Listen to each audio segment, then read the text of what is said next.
Gobble gobble, or post gobble gobble. We should say this. You all are probably sitting on your couches. Belt loops are struggling. Buttons are unbuttoned. Zippers are undone. Day 2 of leftovers. Welcome, welcome, welcome all to another fun episode of Athletics LLC. Thanks for joining us for another fun episode. If we're your escape from your family for about an hour, you're welcome. We'll take our payments in food or pie. But as always, let's go ahead and introduce the tiles. And we've got another repeated guest now, because why not? It's a holiday, right? So Lamar, tryptophan coma Huffins. I'm very ready for Thanksgiving. Very ready. The eating or the pass out? Yep. Both of them. Like what 2 Chainz say? Both of them. You just said. I heard you. Both of them. Clyde, is that you? I can't tell. You're in disguise. It could be. It could be. You know, I feel like I need to up my, Your Zoom game. So we're gonna have some filters while I'm listening to Lamar and Lucius's nonsense. The governor I know is gonna be on point tonight. Oh, okay. He changed his name to Incognito tonight.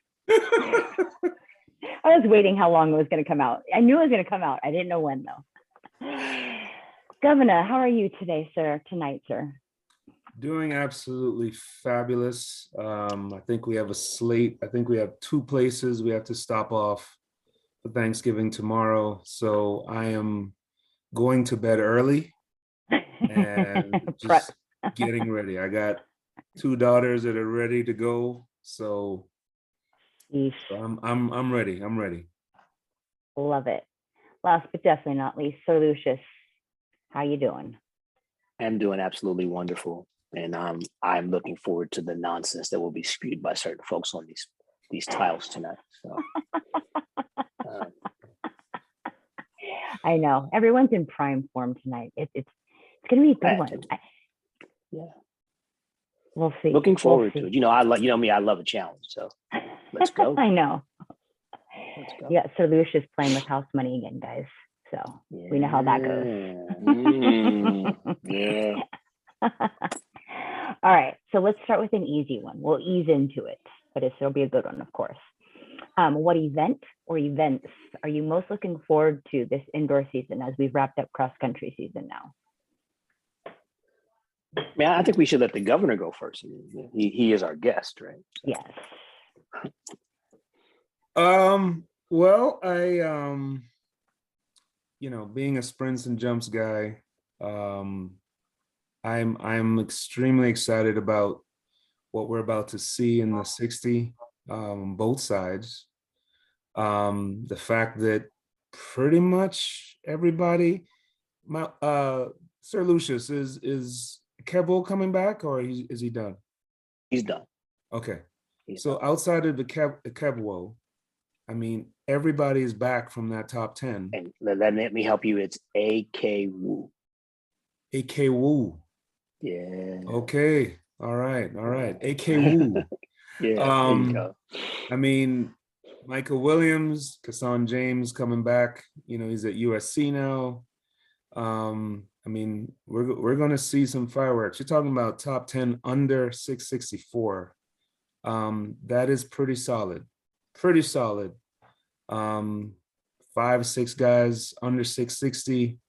I mean, this is going to be fast. And then, as far as the jumps are concerned, I mean, 4 guys over 8 meters, Grimes at 833. I mean, that shocked me. But obviously, can he back that up? McLeod is back. And then we're going to have some new additions. The other long jumper from Tennessee went 8 meters in Jamaica before he went over to Tennessee. So he's now going to be on the radar. What's Matthew Bowling going to do? I mean, new coach. Really curious to see, how that relationship works.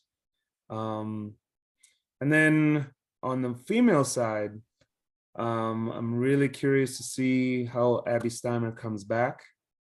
And I'm really curious to see how Julian Alfred bounces back from an injury-laden 2021. And I will say this to you about the men's long jump. The young man at Florida State and both the young men at Tennessee both have new coaches. Absolutely. So that will go. definitely play into those scenarios. Absolutely. So, yeah. And I'm gonna roll this out there and tell you the men's long jump is going to be absolutely phenomenal this year. Yes, it is. Yeah, it's going to be even better than you think it's going to be. So So that excites me. I'll say this. I don't know if it was last year, but it's definitely this year. I'm considering 2021 the official start, 2021, 2022, the official start of what I'm going to call the transfer portal era. From coaches and athletes alike. Okay? There's a whole lot of moving that's been going on. And if I'm most excited for anything, I'm most excited to see how all the new moves actually play out in reality. Because there's going to be a lot of happy people and there's a lot of delusional people out there going to get their bubbles bursted too. So I'm here for all of that. From an individual or event standpoint, I am very eager to see who fills the voids left by the exits of some of the all-time greats that we have ever seen in our sport collegiately. Yeah. Fills the Athing Mo void, who fills the Javon Harrison void, who fills the Tara Davis void. Like there were some epic indoor performances last year, right? And there's a natural, open space there. And who's going to walk through the door? My bold prediction, way too early, is that Jamar Marshall will win the 60-meter hurdles. There it is. Wow. So I'm gonna answer your questions. I'm gonna leave that last one alone. I'm gonna leave that with a while. But your first three, I'm gonna go nobody, and nobody. Somebody gonna win. Somebody got No. Nobody's filling the void of Mr. Harrison. Yeah. Nobody's filling the void of Miss Mo. I'm not saying run at that level or jump at that level. I'm just saying like you said the void. Yes, and but so last like year it the was void undeniable means to win. in my Now right, it's wide open. Exactly. So there's nobody to fill the void because like there's nobody that's going to walk in. Okay, just write those 20 points down, right? Because first of all, there's nobody that can do what he does, and there's dang sure nobody can do what Ms. Mo did, right? Or does. And now Tara Davis, but that's there's some good young women coming up, but doing what they did, what she did, but those other two, that's no and no. Question, Sir Lucius, is Gittens coming back or not? I believe she's there. Yes, I believe she's there. Yeah. Because if I'm not mistaken, I'll answer that her on question the in a roster. Yeah, they did their press release. They did their press release today, and I think she was on the roster. I was like, what? Yeah, she's a multi-eventer jumper. I got a lot so more. Probably not money. There. Yeah. If that's true, then I'm very looking forward to the heptathlon. Yes. Very much looking forward to the heptathlon. Absolutely. Yes. So if you would like me to go next, Lamar, or would you like to go? Actually, I'm looking forward to your answers. So I'm gonna go so I can get out of the way, give you more time to prime and prep. Wow. Okay. Sure. Well, because first of all, Clyde took half my answer because one of the things I'm most looking forward to is actually being able to watch the long jump and high jump with some level of I wonder what's going to happen, because I sure as hell didn't watch either of those last year, trying to wonder who was going to win. Yeah. I just was watching Javon, stomp the nation. Well, I would almost say stomp the world, to be honest. So I am looking forward to seeing. It's like the men's 100 was in Tokyo, right? Without Javon, the high jump and the long jump will be really, really interesting because everybody thinks they can win now. Mm-hmm. None of those people thought they could win last year. And the ones that thought they could win got smacked so summarily across the face by indoor. By the time we got to outdoor, they had all given up too. So I am looking forward to that. I know this is kind of odd, but I'm not one of the things I'm looking forward to most is not collegiate. I'm actually looking forward to a return to the indoor track and field world of a probably pissed off Christian Coleman. I want to see how fast an angry Christian Coleman runs in a 60. Because that could get otherworldly. And I'm here for that.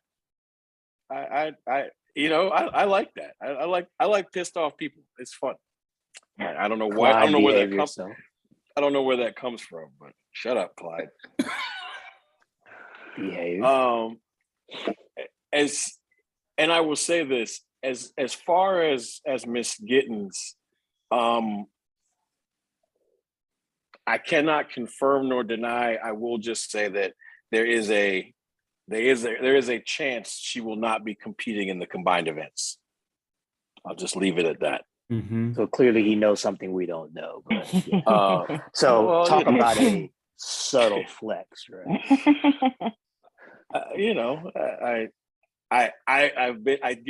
I find out things inadvertently that I'm not allowed to speak on, so I can only speak as close to them as I can. And I would say the last thing I'm looking forward to, and I can't even really tell you why, because I look forward to this every year, but I'm very interested to see whether Randolph Ross and the Pips can return Ncaa to their ridiculous level of glory from last year's indoor 4x4, where they were undefeated. And my pick for the Bowermen, just as an FYI, because you weren't on the show then, Governor, I picked them from the beginning. But it's just him now, right? Collect. It's him and the Pips. So we'll see how they do. Okay, so that was really cute. So it was meant to be. It was, and you did a good job. So one, the reason why I think the men's long jump is going to be retarded is because everybody thinks they can win now. That's why I said that, because Everybody. with Javon there, it was like we're all competing for us. And the only guy actually that thought he could beat Grimes, at least could beat Harrison indoors, was Grimes, right? Mm-hmm. And I think his wrong. effort, he was, and him trying to beat Grimes cost him, even second place probably. But I think now with Harrison out of the way, the men's long jump is going to be crazy, because there's a lot of, like you said, there's a lot of 8-meter guys that will come into the wow, we can get this done. So I'm extremely looking forward to the women's hurdles, because that event indoors is going to be crazy, because I think you've got probably 6 or 7 girls that can run sub 8 seconds. It's just going to be very, very good. I'm looking forward to the men's 200 indoors. I mean, you got Mr. Bowling, who's 2019, and there's some guys on other campuses around the country that think they can get that done. I think the men's 400 and the women's 400 are going to be very good, because I think that most of the USC girls are back, for the COVID year, right? And then there's a lot of other girls around the country as well. So I think that's going to be good. I think both 4x4s indoors will be record setting. Wow. Okay. Okay, so there's another bold prediction. Record setting. Yes, sir. Interesting.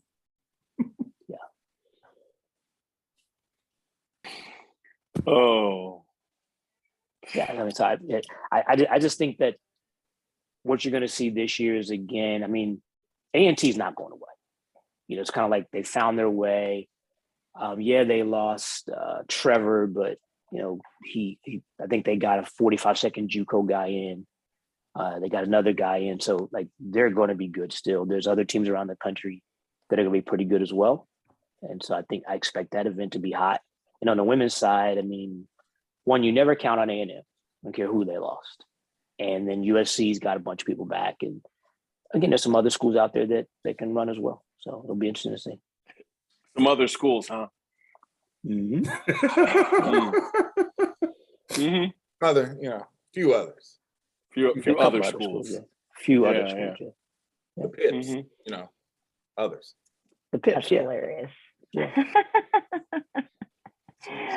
All right. The thing that the governor brought up first, or alluded to, and then was thrown out there, the coaching changes. I don't know how I forgot about that, but like the coaching changes and how the student athletes who stayed to adapt, how that's going to play out, and even environment change for those who followed their coaches with the coaches carousel, like that plays a role too. So God knows how I didn't think about that, but I think that is one thing to really pay attention to. And that's the thing that, we all know what happens with change.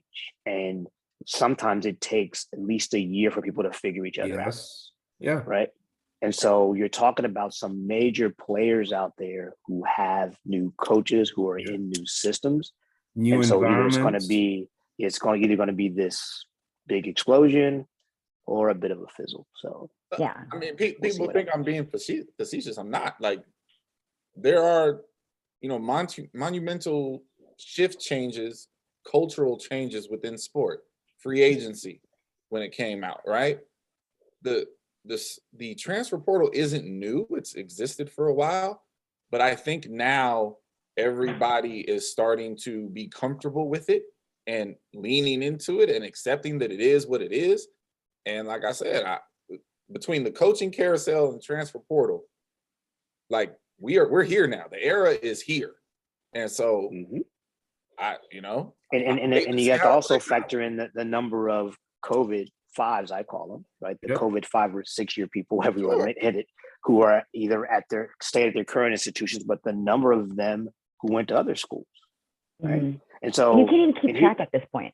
No, it's impossible. And so like you kind of like you said, you kind of have to wait till people put their rosters out, and I'm not a roster checker, so I don't know who's on whose roster, but I think that for me, it'll be interesting to see the people who have inherited athletes or moved to schools where they got athletes that they've never had anybody at that level yet.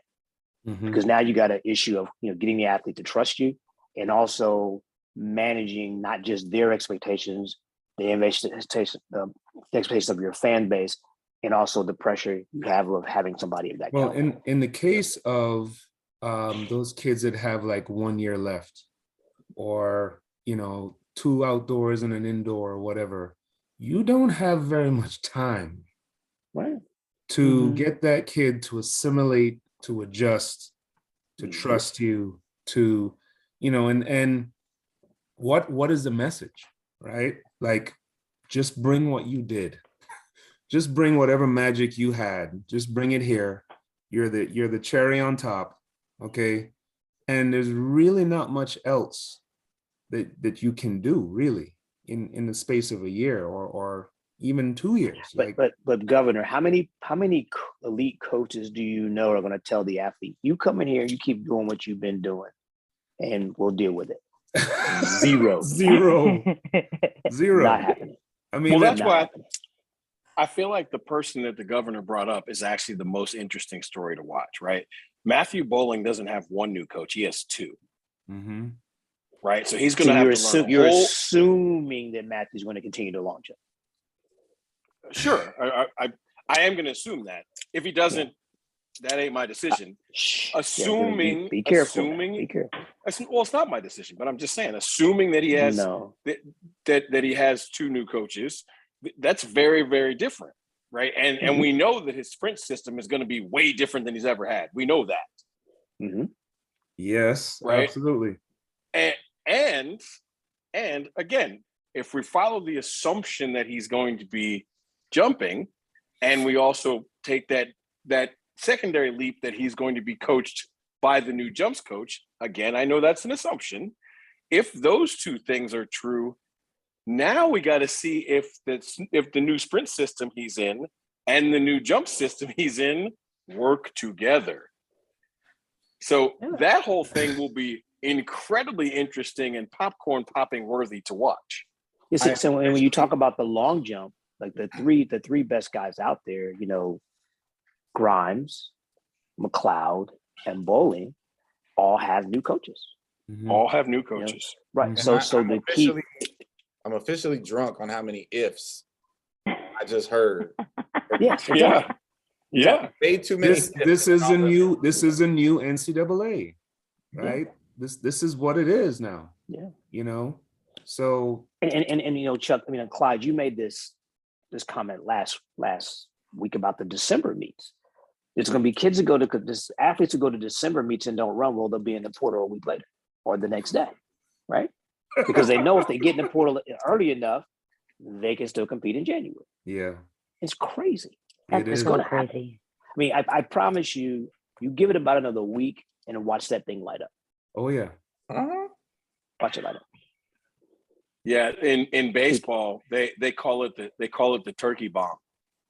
Because the transfer portal, because there's always been a transfer portal in baseball, because this is when kids get told that they're not going to play or they're not going to, whatever. So this is when kids have been going to junior college or whatever in baseball. Now that you have the transfer portal, now it's like the information highway, like it's going crazy. And it's like kids are sitting down over Thanksgiving with their family trying to decide whether I'm going to go to Chipola Junior College or whether I'm going to transfer to Louisville and sit for a year. It's like, what? Yeah. It's crazy. And in track and field, it's going to come down to, I realize I'm not going to make the 4x1. I'm not going to make the 4x4. Let me go to a school where I can run. mm-hmm. It's going to happen. Yeah, It's going to happen.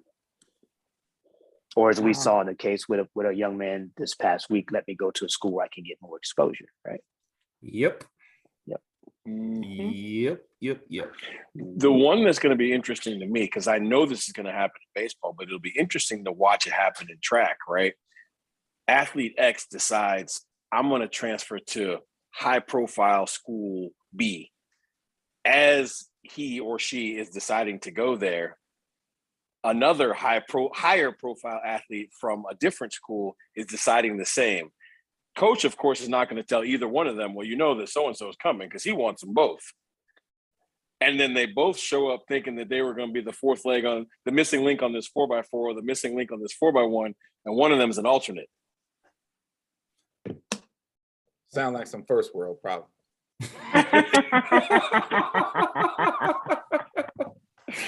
I mean, Well, he's I'm gonna correct. respond to that by saying that if that's a first world problem, I mean, the first world school shouldn't have those problems, right? So they shouldn't be having to worry about people coming in mid-year.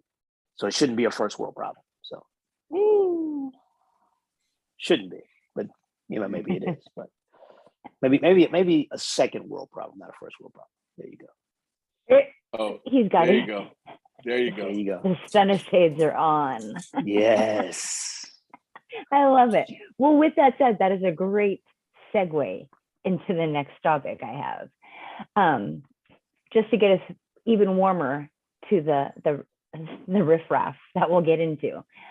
Who will improve upon their disappointment or failure of 2021 in Eugene this year? Okay. You are not an angel, sir. Not that question. Not in this topic. So basically, we're asking. So who do we think that was disappointed or felt like they failed in 2021 will make up for it in Eugene in the Worlds? And so I'm going to start with. I really believe there's going to be a big time Michael Norman sighting this year. I really do. I also believe that there will be redemption written all over Noah Lyles. And I also believe that Rod Benjamin will be on an absolute mission, right?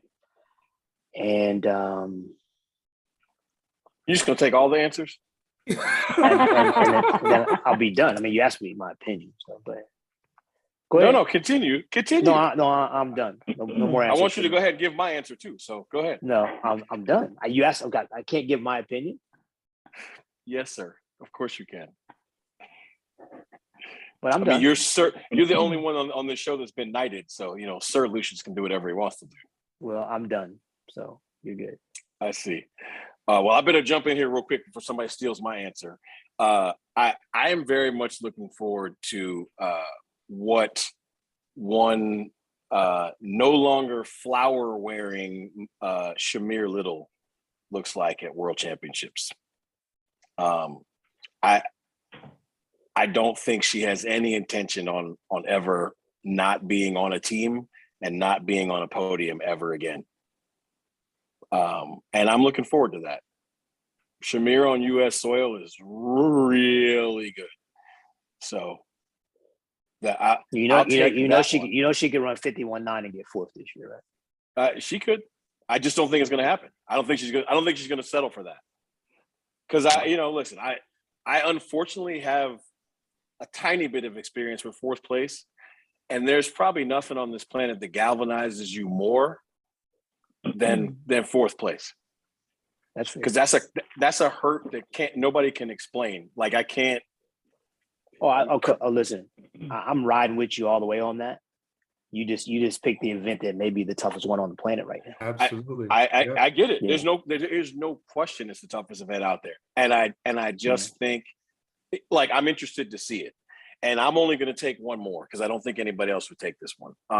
I mentioned him as far as indoors is concerned. I think Christian Coleman is going to rebound from his idiocy that cost him his Olympic year to kind of try to prove a point. I would expect Christian Coleman to run under 980 more than once this year. That will be what my guess would be. So failure is an interesting word and has a lot of context to it. Here it comes, y'all. No, look. Can you change that? Can you change that to horns? Because I know this answer is not going to be angelic. It's there for a reason. I'm being peaceful right now. Angelic, you said. Everybody defines failure different. In the context of our sport at the pro level, I would say the biggest talent that, truly failed last year would be one of my favorite athletes. That would be Shamir Little. I'm a huge fan of Shamir Little. She didn't make the team, and she absolutely should have. She made one mistake.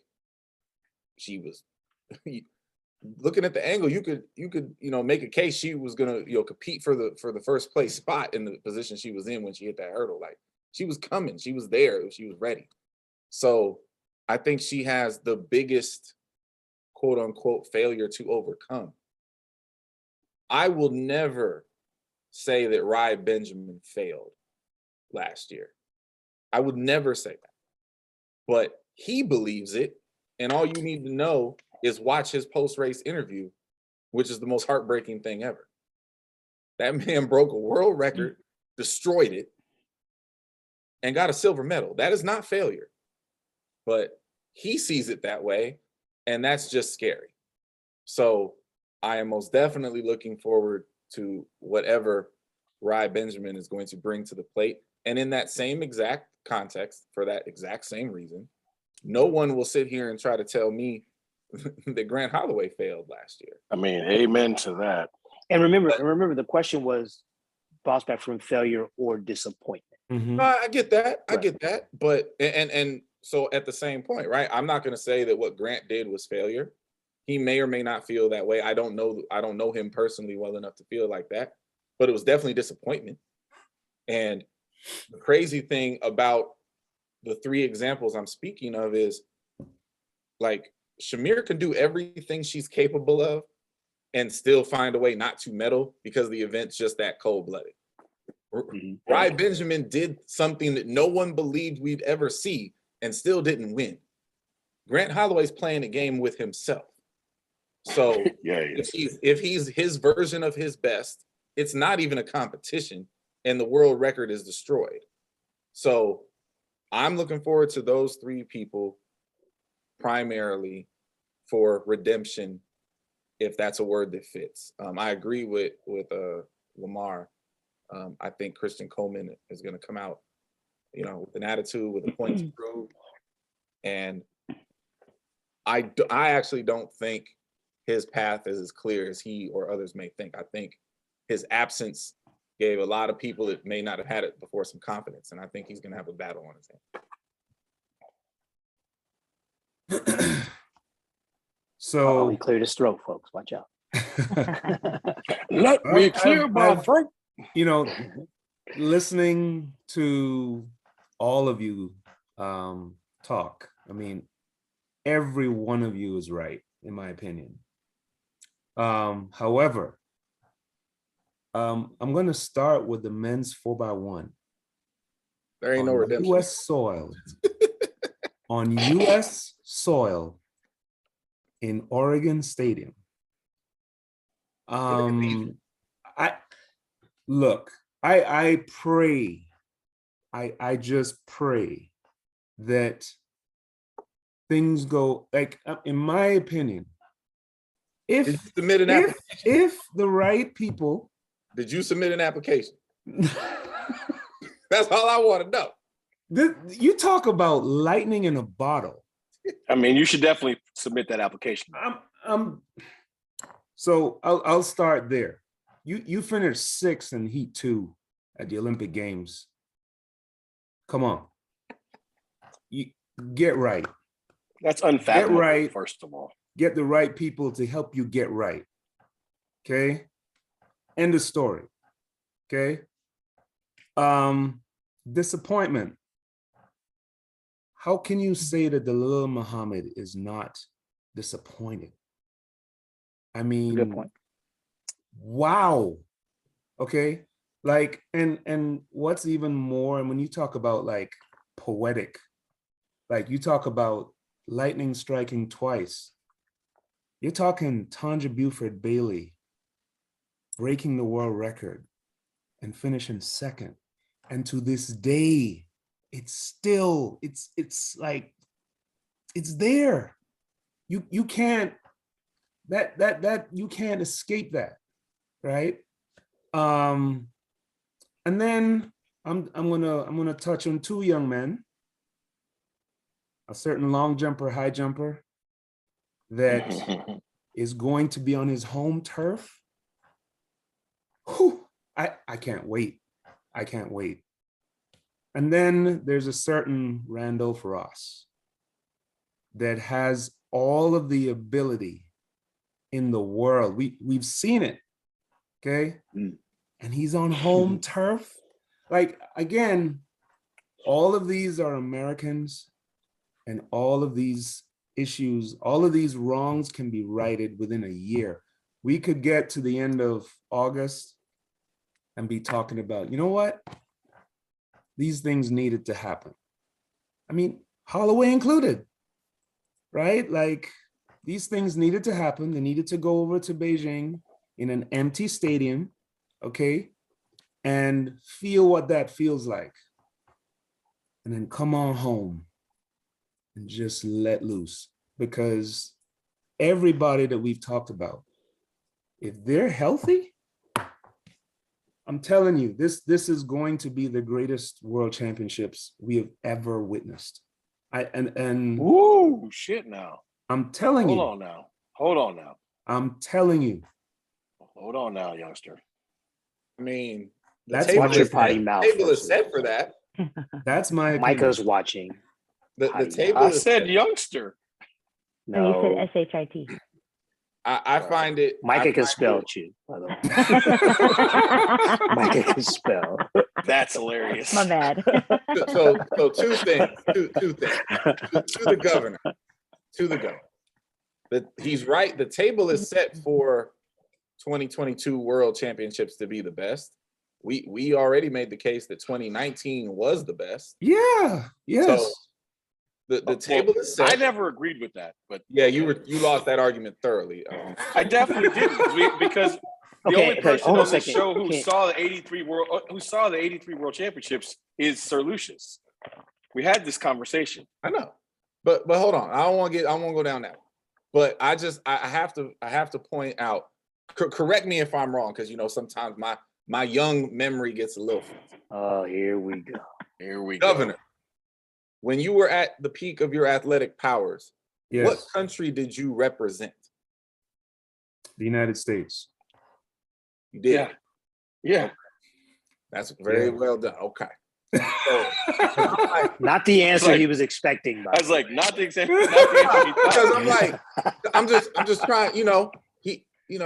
The governor got a little accent and all of that, right? So I was hoping, because you're the only one. Of Yes. all of us here, you're the only one with optimism about the American 4x1. So I need to know Yeah. if you're gonna put in this application because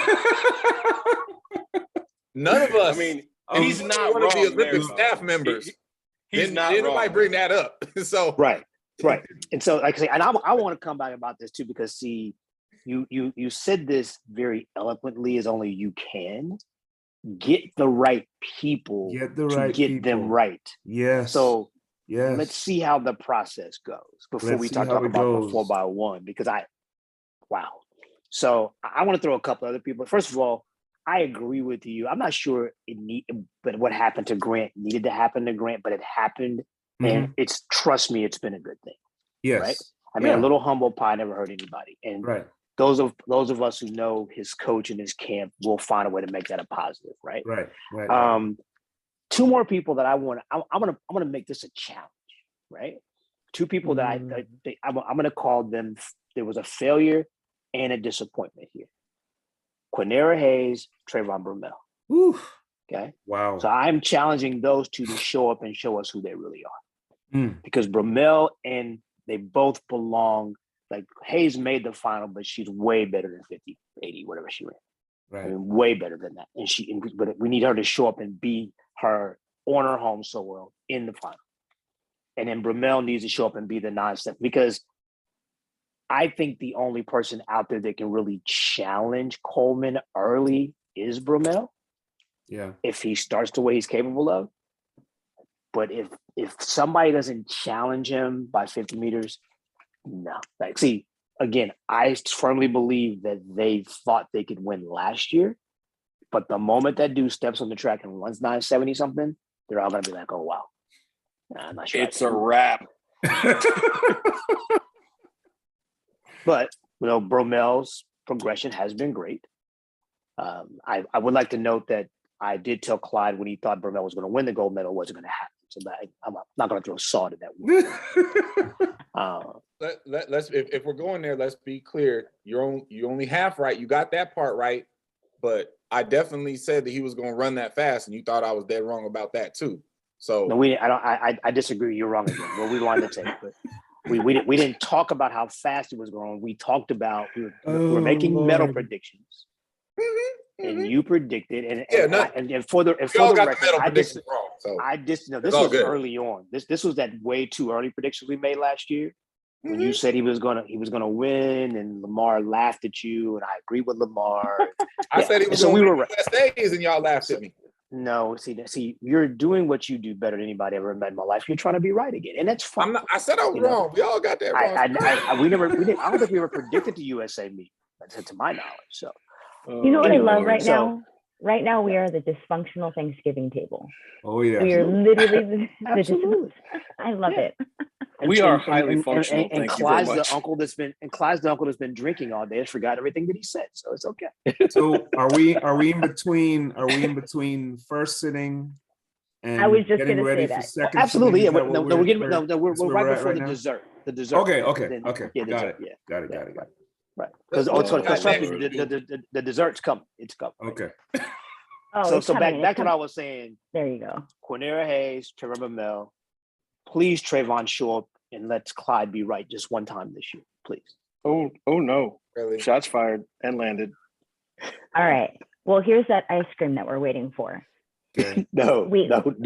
You take that down right now. You take that down. I got the most wins on this show, and it ain't even close. No, you do. No, you it don't. ain't even close.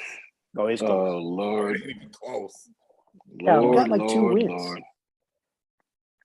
I'll have to keep a tally. I don't even keep a tally. Yeah, you do, because he's got 2 wins and he thinks like he's won everything. He hasn't won anything in like 8 months. So So here's the cherry or the ice cream that we were just talking about. Barring some of the qualifications, we understand the qualifications or the prereqs that the USATF has outlined for the relay coaches application process. Who are some coaches that you all hope submit some papers, hit the clicks? If you get it wrong because of their affiliations and some of those prereqs, that's fine. So audience, please do not chastise us for getting them like, oh, they have foreign athletes. Sorry. So it's just off the cuff. who do we hope submitted an application? Yes. And Okay. as close to qualified as possible. If I there's don't a- care Please about the let- qualifications because Yeah, clearly, please. wait a minute. I don't care about the qualifications because they've never cared about the qualifications. So whatever. Uh-oh. Who do we hope submitted an application? So, Right. so, So whether Lamar, they Lamar's can about to jump be, through this. Yeah. Yeah. so Lamar's whether they about to can jump be through the coach screen. or So not. please let. Yeah. That's whether right. they can or not, yes. Oh, right. okay, That's all All right, right, This is going to be good. okay. crypto, what you got? Okay, so why I was raising my hand was I do want to explain to the rest of the world because they don't know. If we use the qualification parameters that the job posting lists, basically everybody who is already doing the job is eliminated, right? You can't have somebody that would be in the pool to be on the relay. You can't coach foreign athletes. Okay, so that takes I can coach. everybody who's This good, one, I can't. right? Oh wait, So- no, I can't. Huh? So No, look, you if can't those either, are the, I can't. if those are the parameters, I think I'm going to vote for the governor. But if we can loosen the reins some, and that's not a diss to you, it's just you don't currently have a guy that would be in that relay pool. You don't currently have a girl that would be in that relay pool, No. and you don't currently coach high enough ranking international athletes that they wouldn't just like wink and nod and let you do it. That's the only Right. reason I said you. Right. Okay. So if we're this is a real list, like if USATF got drunk and let somebody else drive the car for a while, how many we given? 3? Sure. Oh, one. Go ahead. Which one? Three's good. Three's No, good. no, 3 go is ahead. good. Great. Go good. ahead. Up Okay, to 3. I- Up to 3. Okay, I'm gonna give my 3. I'm going to give Sir Lucius. Okay, hold on a second. Okay. Just so you understand, there's a men's and a women's position now. Yes. I understand that. So we're giving. I'm not giving 3 for each thing, are we? What are we doing here? God, I hope not. No, let's go. Just give your 3 names. Just give How me about three we just names. do 3? I don't care which gender they coach because they can coach both genders. So I'm going to say Sir Lucius, Mr. Darrell Anderson, and the one and only John Smith. That's my list of 3. Wow. So Lamar said no one who can actually get the job. Exactly. There you Exactly. go. I'm Oh, with no, it. no, Daryl could do it. Yes, No, he Derek. can't. My bad. That's right. No, he can't. He has Ronnie. He has Ronnie. He has Ronnie. Oh, my well, bad. that He has too. Ronnie. Yeah. Yeah. It's like he has Ronnie.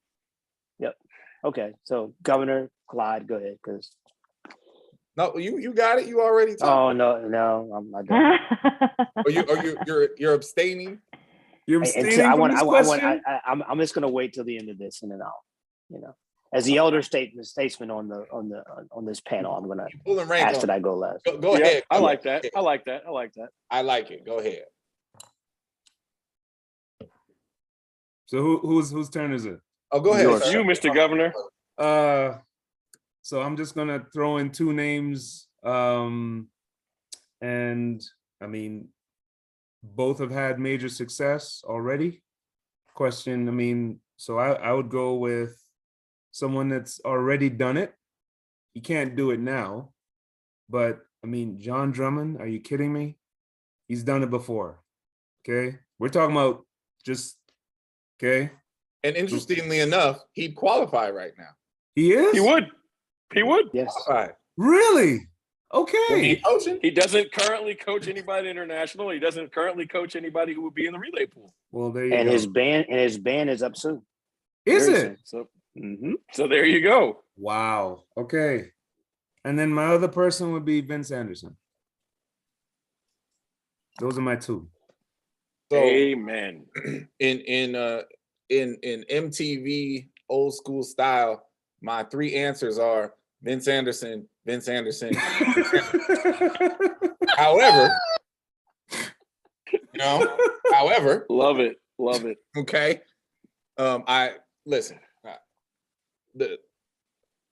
We've all either currently are or used to work in the collegiate coaching ranks, and one of the more funnier realities that people don't like to acknowledge is sometimes when you post the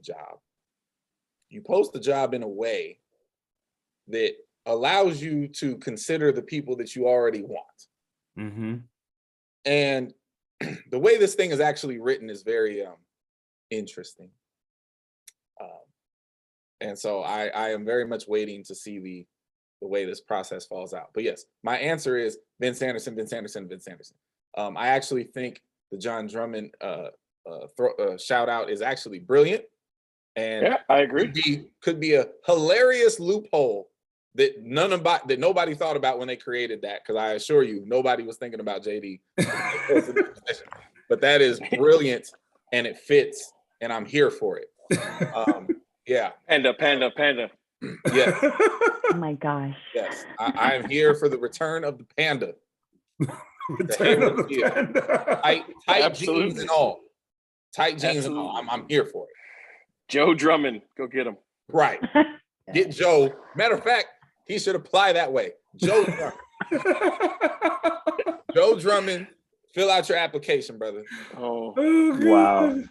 Well, let me try to bring some sanity to it quickly. The situation is turning quite insane. But I think for me, no, it was exactly, but it was on its way. So what I'm going to say is this: is I want them to hire somebody with knowledge. I want them to hire somebody with patience, and I want to hire somebody with some freaking integrity. That's the key. And none of those things are mentioned on the job application. Right? There's the key, though, the integrity piece. Right, exactly. I mean, and those are word for word from our conversation, and I appreciate that solution. Right, and so like for me, we can go around and round about this, but if we're not going to take the process, and we're not going to really delve in and find the best people for these two positions, then don't post it, don't make a big deal out of it. Do it right. Okay, we've had this discussion before. The relay's not that complicated, but we have found a way to make it the most complicated process on the planet. Yep. Okay, and I don't get that. So let's find the right people. Let's find the people that really want to do the job and do it at a high level, that have some knowledge of dealing with high-speed athletes, not someone that's a personal trainer that works with women that can't break 14 seconds, right? Not some guy that coaches someplace, he's never had anybody that went faster than 10.5. You talk about people that come in at very high rates of speed. So let's find the right people. Let's do it the right way.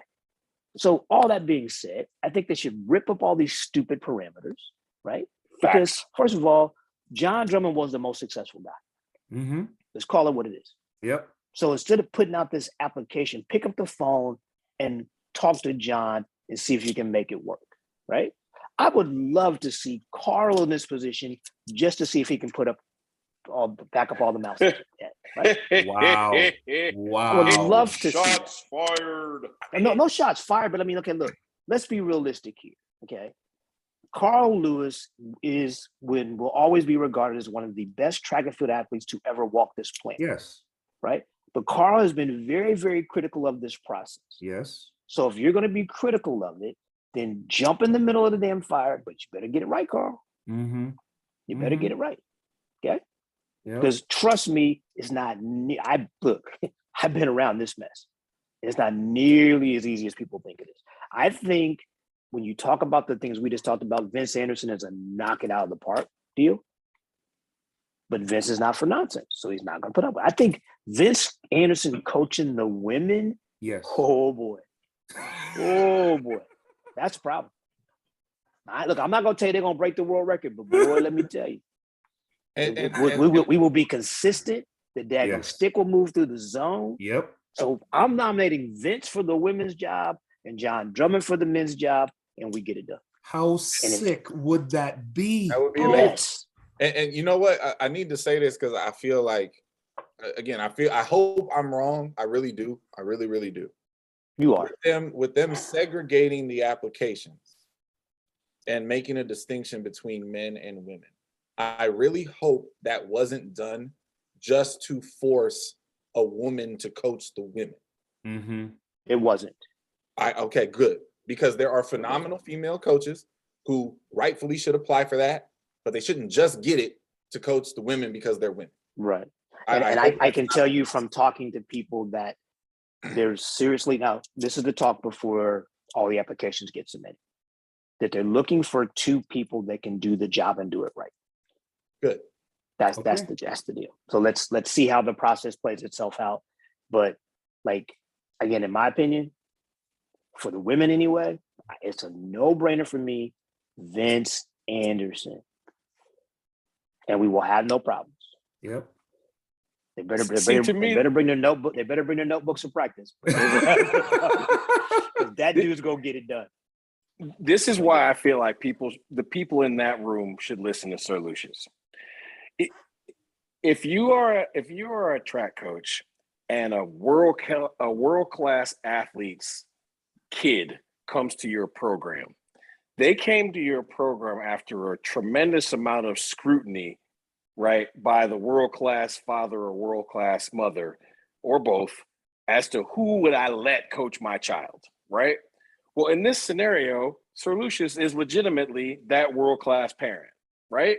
Like, he's got people in this mix, and he knows he could do the job, Yep. right? So if he says, yo, you should seriously consider these people, I'm of the mindset that if somebody in the room is not smart enough to say, well, look, he could do the job, Mhm. and he's telling us we should consider these people, that they should strongly consider those people. Yeah. Yeah. And I mean, there's I no know one out I'm not there. the brightest guy, but that just When- makes when- too much when- sense to me. When it comes to all the things we discussed, the integrity, the intelligence, the understanding of the event, there's nobody better than Vince. Mhm. No one. And I have worked with John, and I go all the way back to 2007 with John. And Mhm. John was very green and kind of inexperienced back in 07. Yeah. But in that 5-year span up to 2012, when I worked with him, whole different guy, whole different plan. And, you know, some people didn't like the results, you know, as far as who he chose, but you can't argue with the results in terms of what happened on the track. Hello. And let's be clear, let's stop calling this a relay position. It's called the 4x1 position. Nobody needs to coach the 4x4. Yeah. Yeah, nobody. But they do have decision-making power, and there is drama associated with it. Well, that's my point. Okay, and that's the other thing too. So I'm gonna bleed this in there. If you can't ask someone to be the head Olympic coach who can put the right 4x4 on the track, then they shouldn't be the head Olympic coach. They should not. It's not that hard. It's not. I mean, coming from the just recent Olympic coach, it's not that hard. Yeah, you can't pick I the think 4x4. we have to listen. For reference, John's ban expires December 17th, 2022. We got time. Okay, yeah. So We I got feel like time. I need to clip this and send this to him. just to Yes. poke the bear. So he can call the governor and I and be like, quit doing that to me. The hell did you do that for? But to be Yeah. clear, Joe Drummond has no ban. Right. Exactly. Right. Exactly. I mean, So you're Joe not Drummond is wrong. perfectly fine. Joe Drummond Joe can do the Drummond, job, yeah. TCU legend, I is mean, available. we can get him a Yes. TCU ID quick, Yes, fast, in a it says hurry. Joe I love Drummond, it. I love it. Oh. Right. All right. I love it. There are gonna be some confused ass people that watch this show, but that's okay. You have to watch all the shows to get this, but trust me, that was really funny. If Hey, not, That was really funny. we've got a homie at Loden Field in March. You can come and visit, and I'll point it out to you. You come Yeah. see Joe But- Drummond. Much Anyhow. like Daniel Phillip. Oh Jesus! Couldn't help it. How does Couldn't it help it. happen? How does it happen? Jeez. You've corrupted the governor. You shame on you. Well, the governor knows about this because, first of all, Kareem has been misspelled by Rice. Street has had no E by Rice. Oh yeah. Thompson has had no H Yep. by Rice. Yep. So they literally have butchered all three parts of his name before. Yeah. Wow. Yeah. Rice is an academic institution. Very much so. Oh Lord. Wow. Oh man. All right. Well, as if this table has not been chaotic enough, I'm just going to go ahead and start the food fight now. Oh boy. College football. The dessert has arrived. Okay. All right. We're going Wait, in hold that on. right now. We are, and I need you to change your Yeah, paraphernalia, you take that. sir. You take that right off of your head. You So we're take it not off doing the right baseball thing. Nope, because Okay. that's too soft. That's too soft of a topic right now. now. Yeah. We're hard in the paint at this point. So, I mean, if you weren't paying attention in college football this past weekend, I don't think you couldn't. I mean, can we just take time to applaud ourselves? I mean, right. I'm Don't hurt about to yourself. dislocate my shoulder, patting myself on the back. Don't hurt No yourself. clap. No clap. You know, we did a hell of a job of prognosticating all the nonsense that happened. I mean, Yes, we did. the wise guys in Vegas need to take cues from us. Oh yeah. At least last week they did anyway. That's true. Last week was fun. It was fun. You know, it was just fun. If you're gonna fail big, baby. I mean, look, if you're gonna go down, just die instantly, I guess, right? Like, I mean, Yeah. right. there's no need to compete or make it look good. You just lay down early, because my Listen. God. When you give up 6 touchdowns and 397 yards passing in a game, Yes. your coach is looking at you like, I'm firing a decent defensive coordinator. The Mhm. fact that happened in the first half, Yeah. bruh. Insane. Well, see, and What are we again, doing? like if let's talk about the whole chaos angle here, because Ohio State finally showed up and looked like Ohio State, right? We all knew at some point in time Oregon was going to do what Oregon did. Mm-hmm. I don't think anybody knew it was going to be that bad, but we knew that was going to happen. As I tried to tell you guys 2 weeks ago, Cincinnati's making the Final Four. I'm trying to tell y'all that. No evidence of that at all, right? Oh, no, Nothing has changed. Hold on a second. Hold on a second. 2 weeks ago, when I said they were going to get to the top 4, you laughed. So hold on a second. I want you to laugh until you cry. Because in 2 weeks when we do this show and they're in the Final Four, I'm going to be one laughing all the way because they're going to make it. Can we put a pause there? All of us, including Chu, I think, are rooting for Cincinnati to go. Hold on a second. Regardless of whether you're rooting for them or not, okay, you all have said they're not going to make it. So No, I'm the only one that's telling you they're going to make it. And That when is they true. do, just like we'll see. Look, I'm just telling you. when they Like, do, all I I know will is personally give you a standing ovation. Is my scenario for them making it gets a little bit better every week. It does. Yeah. It does. All hell breaks loose if, I'm not even going to say that because it's not going to happen because y'all know how I feel about Jim Harbaugh. Listen, if I could bet all of the money on this planet that Ohio State was going to beat Michigan this weekend, I would bet it. Mm-hmm. Okay. See, here's the thing.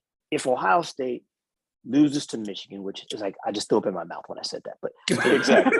if Ohio State was to find a way to let that happen, Michigan is not jumping Cincinnati. They're going to jump Ohio State. They are. Nope, Oh they're my not. God, he's crazy. 100% they will. Absolutely, they I'm will. calling They that. will. No, Are they you won't. kidding? Oh, Nope, I'm Lord. not. Okay. Lucius is, I don't know. It's late on the East Coast. No, it's not. It's not. Okay, all I said is this. Like, I gotta say is drinking this. gravy early. I have yet to be wrong. If Michigan beats I Ohio have State, yet I will to be agree wrong. with you that Cincinnati will stay in the top 4, but Michigan will be 3. Yes. Okay. So wait. Michigan will be There's 4, no Michigan shot will be that if 3. Michigan beats Wait a minute, Ohio wait a State, that Michigan is not third. There's no shot. Okay, wait, hold on. Let's. It's also no shot that meant- Michigan's going to win. wait, So this is we're a meant- useless conversation. We're meant to talk about what just happened. Yes. I want to point out the typical shenanigans are at foot here. Oregon got destroyed, no doubt. But what did we say? Oregon was going to lose going to Salt Lake Going to City. Utah. We said that. Yeah, we called it. But just to be clear, they dropped 8 spots. Yes.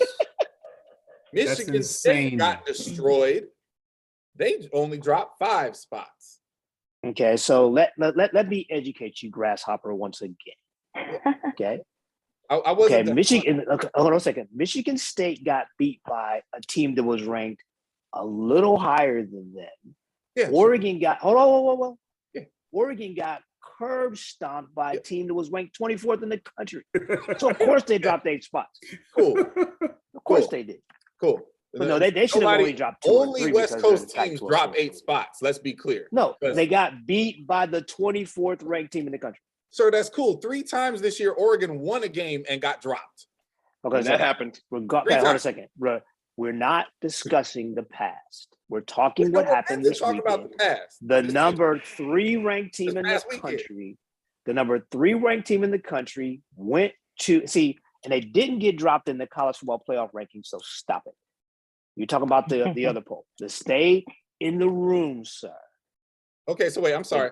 Wait, okay. Stay in the room. The Stay in the room. CFP right now, who's number 1? No. We're not. No. We since Oregon came out number 3 in the poll, they Yeah. never dropped. Not in the CFP. Nope. They never dropped. Sir, it's They never dropped. Oregon never. Oh, okay. I Or- see what you're saying. I understand what you're saying now. No. I understand. So now you're trying to mix up the polls. No, I Okay. understand. I got So it. according to the rules, the So I'm number asking 3 you- team I'm in the asking- country got I'm beat asking- by a team that was that's cool. ranked 21 places lower than them, Awesome. but you didn't want them to drop. No, they should have dropped 8 Exactly. spots. I don't know about that. Right. Here's my Yeah, question. 8 spots. Here's my question. 'Cause I haven't Mhm. even looked. I want you to tell me. I want you to tell Mhm. us.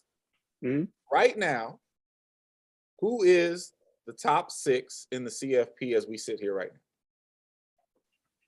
now? It's Georgia, Ohio State, Mm-hmm. Cincinnati's 4. Who is number 3? Roll damn tide. Alabama, right. Cincy's 4. Michigan 5. Michigan 5, Mhm. Notre Dame 6. There it is. Mhm. So as we have been telling you, no matter I'm still what not happens, listening. no matter what happens, no matter who loses win, the table is set for the Big Ten Yes. to end up ahead of Cincinnati regardless. And magically, 2 weeks to go, Notre Dame Yep. is sitting at number 6. Yep. Getting I said ready that to 2 weeks win- ago. Getting ready to Oh, win. look, hey, look, the guys, ACC. I hear you. And based on your conspiracy theories, and look, and if it turns out to be right, I will be the first one to tell you I was wrong, you were right. But the conversation is not going to happen because Cincinnati's making the top. And I got one more for you because they did something real slick that nobody's really noticing because Here it's we too far go. down the list. Oh, Oklahoma State. No. Oh, forget Oklahoma State. Yeah, Oklahoma State's number 7, if I'm not mistaken. Yes. They're That's 7. awesome. But you know who's number 10? Oklahoma. Absolutely. So the Big 12 is slide. They're slide right there. They're just waiting. Bro, there's no way that they're letting the only crew that's done. Oregon screwed the Pac-12. The Pac-12's And done. the ACC is done except Notre Dame. Right. But it's so blatantly obvious. But here's my thing, and I gotta say this I can't wait. because the governor's here. The governor is here. UTSA is getting robbed. UTSA is somehow number 22 still. I'm not feeling it. It's disrespectful. Wow. UTSA being out of the top 12 right now is just as bad as Grant Holloway not being in the top 10 for the world championship. Now that was disrespectful. No, same thing. Okay, there's no way. It's the you're same comparing thing. them to- Okay, look, you are entitled to your opinion, and that was very cute and rather funny, to be honest. But, and nothing against UTSA, but they're not a top 12 team, and you know that. UTSA is the best football team in the state of Texas, and A&M is at 15 with 3 losses. Well, so you know what? There's only one way to settle that. So let's have UTSA and A&M meet, and we'll figure out who's the best team. And we all will know what the answer to that is anyway. The governor of Texas will never let that happen. Greg Abbott. No, won't let that happen. UTSA is not better than A&M. Y'all are delusional. Oh, God. And you know it. I mean, look, you know, this is what I don't understand. Let's be real. Like, the governor is my guy, always will be my guy. But just because the governor is my guy, I'm not riding with that football team. Not. Look, Wisconsin, Texas A&M, and go. NC State all have 3 losses, and they are ahead of UTSA. And look, I know y'all never care because I look all the way down the bottom of the list, and we only talk about the top 12. UTSA is 22. You know who's 23 with 3 losses? Clemson. That's right. They're going to pass UTSA too. Arkansas is still ranked. Arkansas is number 25. And they have 4 losses. 4. So I'll say this. I mean, I've been around long enough to know that the CFP is a Power 5 poll, period. Always has been. It has. Always has been, always will be. And, you know, right now, Cincinnati is really mucking it up. Cincinnati is Right. this is the first week a non-Power 5 school has ever been ranked in the top 4. Ever. Yes. Ever. He called it. I got it. You know, so it's a perilous situation. You cannot lose for the rest of the season. No. It is not about losing. They can't. Okay. They have to beat the shit. They out have of to everybody. beat They don't have to. down. Okay. Right. They don't have to Snot beat the out snot of out. They just have everybody to. They have to win the games where they're supposed to win them. Like I said, they can't have Tulsa on their goal line with a minute to go at effort to time the game at home. Right. That can't happen. Right. Right. Okay. Look, I am not sitting here and telling you that their backs aren't against the wall, that they have to do their job. But Mhm. if they do their job, and because they're from the great state of Ohio, they're going to do their job. They're getting it. It would give you great pleasure to have 2 schools from Ohio. Now you get it, don't you? Finally, somebody smart enough to see my angle. I'm so mad that I Oh my didn't see it. goodness. Exactly. Before, I've been Ohio waiting for y'all to conspiracy figure that out. I've been waiting for y'all to figure that out. well, listen, we Oh. understand. It took the governor to figure it out. Oh my goodness. So wait, See, before I get into I'm before I get into disappointed my in you chaos guys not question, figuring that out sooner. before I get into the official chaos call outs, right? Sir Lucius, Yes, sir. who's the best team in Ohio? Oh, the Buckeyes. Let's not be delusional. So see, he only halfway respects Cincinnati. No, hold on a second. Still sees them as Hold Northern on a second. How do I halfway respect Cincinnati because I happen to think the Buckeyes are better? If I really thought Cincinnati was better, I would tell you that. But the I'm only telling way, you, the only way Cincinnati getting in is if somebody puts them at number 2, which ain't gonna Nope. happen. I that's just not want what- them hold to on a get second. to You are 3 trying so to that they have backdoor to me play with Ohio your State. philosophies.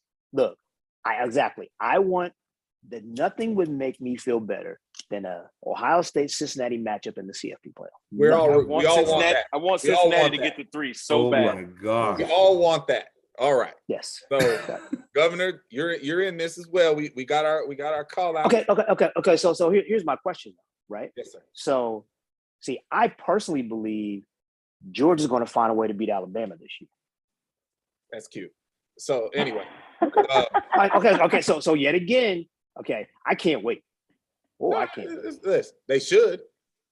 No. You can't. No. It's cute. We're gonna leave it at there. Not this should. So here's my question. Kirby Smart versus Nick Saban is basically the same thing as Harbaugh versus Ohio State. I mean, yes, not basically. Yes. No, because see, Kirby's had Nick on the ropes before. Harbaugh's never had Ohio State on the ropes. Well, so let's get to it. So let's get to that. So Ohio State at Michigan, number 2 against number 5. Who we got? OH. I got Ohio State. Yeah. Listen, See, there and won't I be think the anybody game's gonna who's be not better. a Michigan fan there won't be anybody who's not a Michigan fan who is going to pick Michigan. I think the game's going to be better than people think it's going to be. But That's cute. I got okay, and it is cute. But I'm gonna ride with the Buckeyes.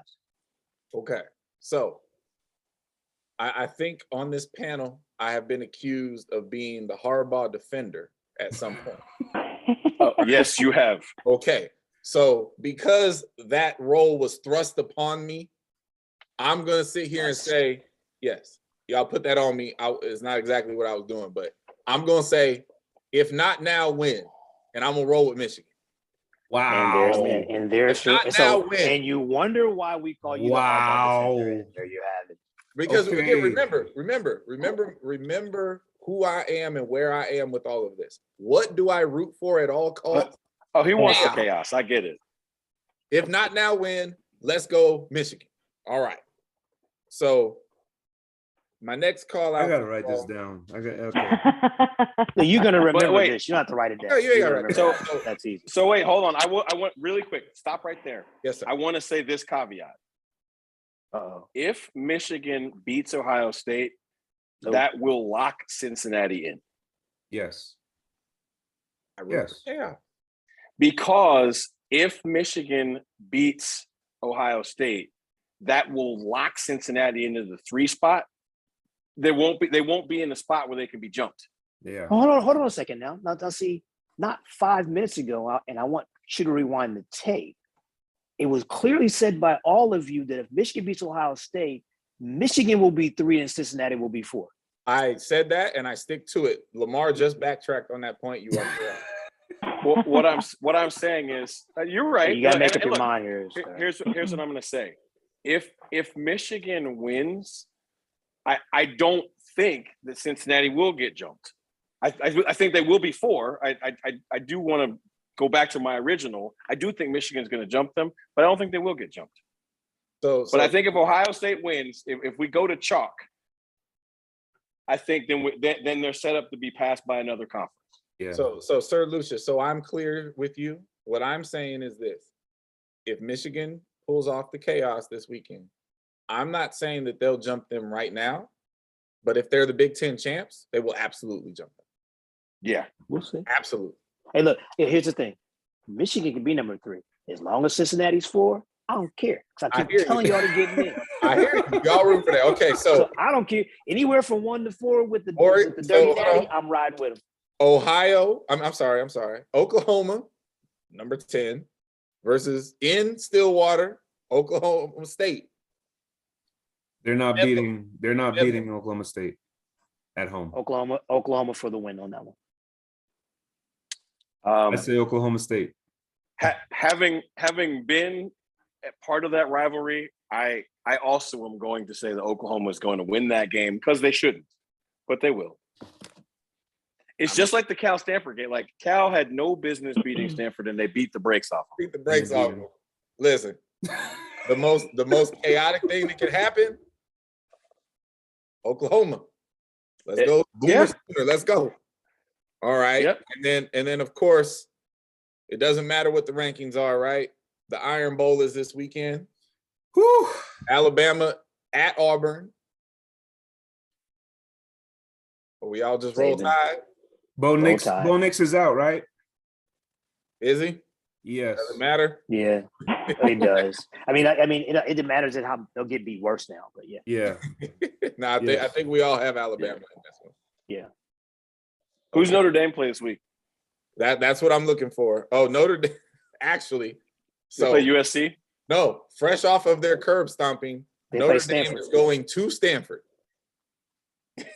What? It's Yeah. it's so Yeah. Lord. Okay, So- so let's so talk happy. about a meaningless rivalry game, Florida State, and I'm not Hey. predicting that one. So hey, wait a minute. Yeah, that's good. Florida versus we did it for the West Coast. Florida versus Florida State. Florida off a brand new interim coach. Who we got? Look, I'm just here that so I is- don't get fined. That is the coach. That's the Coach Prime Bowl. Oh, Yeah. It is not. Stop it. Hey, The hold team on. that wins gets Dion. Wait, hold on. No. Last I heard, Dion was headed to Fort Worth. That's what I heard. Stop it. So Highly entertained. So Highly entertained. that seems to be a Mr. Dykes. So I was just reading today, SMU just lost a major 4-star player. Yeah. Because of the pending departure of the SMU head coach. That was the rumor today too in Fort Worth. Yeah. Yeah. So you guys, so what's the call on the Florida State game, guys? Dion will be doing the Gator Chomp next year. You know, Deion Sanders is never doing the Gator Chomp, and you know. Wow. You say that, you know what? Harvey Glantz coached at Auburn. That's a whole different deal, dog. It's not. Listen, trust me. Money talks to Prime. It is okay, and check this out.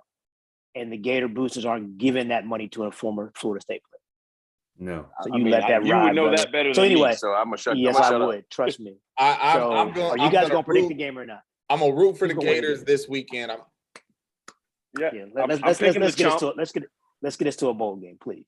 Oh my God. And what about Clemson versus South Carolina? South Carolina's on a roll. Oh, on a roll. I mean, listen. Clemson. I agree, Clemson. Yeah. I agree, Clemson too. I'm a Gamecock. I can't say Clemson. Yeah, that's true. So you're gonna be wrong a lot this week, aren't you? Gamecock. Let's go. Again, in the same spirit as Michigan. If not now, when? Gamecocks. Not this year. When? Win. Yeah. Listen, I'll tell you like I tell all the Lions fans. Never. Hey, could happen. My buddy is a Lions fan, and he said the Lions fans just have PTSD.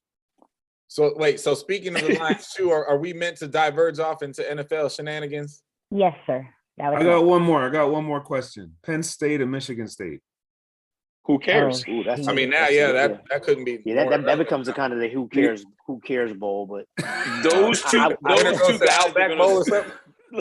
two guys are going to smoke cigars after the game and laugh about their 10-year contract extensions. Exactly. Yeah. Like they don't combine those 10-year contract. Combine those guys got like $150 million combined in their contract. Yeah, so yeah. They don't. Neither one of them who cares wins that game, right? My prediction is Mel Tucker buys the drinks. Yes. So I have a question. This is really bad, but I don't know. Is the coach at Penn State half black or not? Franklin? Is Coach Franklin half black or not? How would we know? Well, I've heard both because the reason I brought it up is and just so we understand, the correct term there, sir, is biracial. But anyway, that's the correct term. You know, you being a Cal guy, you should know that. My crack statistician upstairs has just informed me that yes, Coach Franklin is a African. Okay. So here's the question: whose contract was bigger? I ask because the distinction was made when my guy at Michigan State got his contract. He is the highest paid African American in professional United States sports. So now I have the question: was Coach Franklin's deal bigger? I don't know. It's a real question. So that's a very interesting way that you landed to something important. That's what I was trying to get to. But you just should have just asked. Anyway, I'm pretty sure that Tucker's contract is bigger. Is Tucker's deal bigger? Okay. Yeah.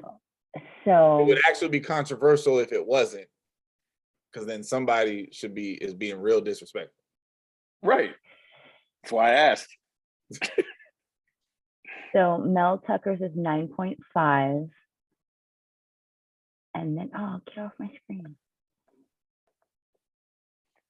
That would make, he is the highest paid coach in the Big Ten and amongst the country, only trailing Saban and Sweeney. So there's going to be a lot of guys getting raises, folks. I'm about to say, $7.5. you won't be number 2 for very long, but exactly. Okay. So Franklin's annual salary is 7.5? 7.5. Okay. All right. So to NFL shenanigans, huh? Yes. Chu, what date? What's today's date? Oh, The Cowboys, Lord have mercy. the Cowboys lost, so we can just get that Oh off your God, chest. here we go. I'm. Today's the I can 24th. only We are take so recording on much the slander 24th. now. Okay. Oh, do we have an actual fan?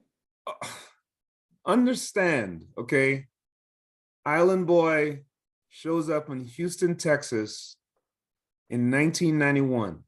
You should have been rooting for the Oilers. Okay. What period was that? Oilers. Come on No, now. that was the triplets. That was 91, 92, 90. Come on now. It was I also had the no height of choice. the Oilers' power, and you live. I'm right down the street from the Houston Oilers, and it was like, don't you dare! I never went to a game. No, Warren Moon, man, Givens, The high state power. The of Oilers were Texas. hot. The state of Texas during that period of time. Come on now. I understand. I had no choice. I have been a Cowboys fan since. Okay, so Rice. let me put on my appropriate crown and respectfully ask the governor, because we've had this debate going for a little while. Are you a fan, or are you one of what I would call the delusionals? I am not a delusional. See, and if anyone knows me, I'm always like this. Always. okay. Always. So see, Sir Lucius, I Perpetually. don't have a problem with the governor, so I'm gonna ask the governor a question. Y'all started out hot. Yes. We're rounding into the last quarter of the season, Right. and it didn't look too good last week. It's just one game. It's fine. Are they going to be real come the playoffs? That's all I want to know. Are they going to be real in January? If our two best wide receivers are on the field, if our running back can get his knee healthy again, yes, we will be. Not as many ifs as Lamar gave us earlier. Those are some ifs, but I mean, we're missing our two best guys right now. Everybody missing somebody. It's the NFL. Well, I think. Why are you? See, that's wrong. The man just gave you facts, and you want to talk about what everybody else is missing. You know what he didn't give me? What he didn't give me is I respect. But what I'm gonna say to you is, there's the hatred of the Dallas Cowboys that just spewed out of your pool. No, sir, no. Let's be clear. Everybody's got somebody's missing. I mean, that's true. But that wasn't the subject. The subject was the governor's position and them being relevant in the playoffs. He gave his position, and you just wanted to destroy it. But that's let's be clear, since I got my halo on and I'm on camera. So you have a halo on, and you're being very, very, very. I don't hate the Cowboys. I actually like Dak Prescott. I hate the Cowboy fan base, and the governor understands why. Yes, I do. And I'm out. It's obnoxious. It is. Okay, so let's talk about the rest of the NFL, because I don't know why we're talking about the Cowboys. You brought it up. You brought up the Cowboys. No, I said no. You were going down the path, and all I said, the Cowboys lost, and then you took off. You went running like a streaker across the field somewhere. I don't know what you're talking about. Oh Lord! But at the end of the day, okay. So let's get to his real topic here, and that his boy Brady and the Bucs looked really good against an awful New York Giants team. Right. Whoa. They're terrible. They're awful. Listen, that was fake. Whoa. Are you serious? That was my team just is what hot. the doctor ordered for the Bucs. My team is hot garbage. I'm going to take 30 seconds to say this. There's a guy that I follow in New York named Steve Angelovich, and he sent out this tweet, right? He was like, Jason Garrett and Daniel Jones don't work together. Obviously, we got to get rid of one of them, right? This is before they fired Garrett. I never tweet back. I tweeted back at him and I said, no, we need to get rid of both of them. First of all, we should never have reached for the quarterback. And second of all, how could Captain 8-8 for the Cowboys ever have been the answer for the Giants?